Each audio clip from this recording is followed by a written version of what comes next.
লালমনিরহাটের মাটিতে অসম্ভবকে সম্ভব করার গল্প বোনা হচ্ছে। যেখানে একসময় আপেল চাষ কেবল পাহাড়ি শীতপ্রধান দেশের মধ্যে সীমাবদ্ধ ছিল, সেখানে উত্তরাঞ্চলের এই উষ্ণ আবহাওয়াতেও সফলভাবে আপেল চাষে চমক দেখিয়েছেন এক তরুণ কৃষি উদ্যোক্তা। পাটগ্রামের দহগ্রামে পরীক্ষামূলকভাবে এই উদ্যোগ এখন সম্ভাবনার নতুন দুয়ার খুলে দিয়েছে, যা বদলে দিতে পারে দেশের ফল চাষের চিত্র। লালমনিরহাটের প্রতিনিধি খায়রুল ইসলামের পাঠানো তথ্য এবং ছবিতে দেখুন একটি ডেস্ক প্রতিবেদন। তুষার শুভ্র বরফে ঢাকা কাশ্মীরি কিংবা হিমাচল নয়, এখন লালমনিরহাটের মাটিতেও ঝুলছে থোকায় থোকায় আপেল।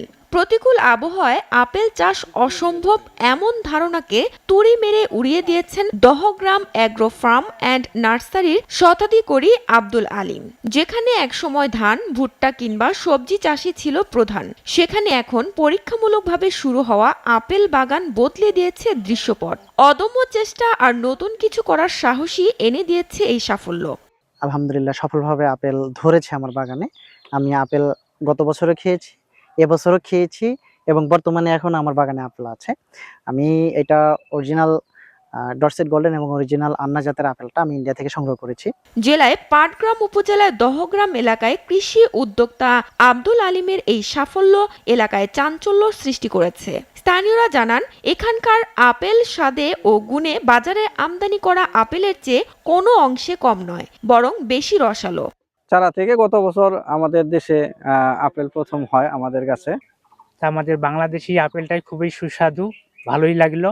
খুবই ভালো আলহামদুলিল্লাহ। এবং বাহিরের দেশে যে ফল আনা হয়েছে আপেল, সেটাও খেয়ে দেখলাম। তার মধ্যে আমাদের দেশে যেটা হয়েছে সেটা আলহামদুলিল্লাহ খুব ভালো লাগলো। ভারতের আপেলও খাইছি, কিন্তু এর মতো সুস্বাদু এখনো পাইলাম না।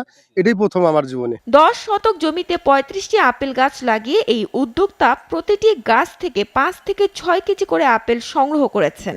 আব্দুল আলিমের এই উদ্যোগকে ইতিবাচক হিসেবে দেখছে কৃষি বিভাগ।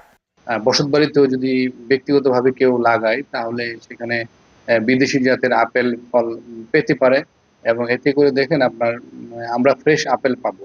আব্দুল আলিমের হাত ধরে লালমনিরহাটে যে নতুন সম্ভাবনার দ্বার উন্মোচিত হয়েছে, সেই চ্যালেঞ্জ নিতে পারে দেশের অন্য এলাকাগুলো। এতে প্রয়োজনীয় সরকারি পৃষ্ঠপোষকতা পেলে আপেল আমদানির নির্ভরতা কমে সাশ্রয় হবে বিপুল বৈদেশিক মুদ্রা। দুই তিনটা আপেল আমি করে দিই, ব্যাক করে দিই। SATV news desk.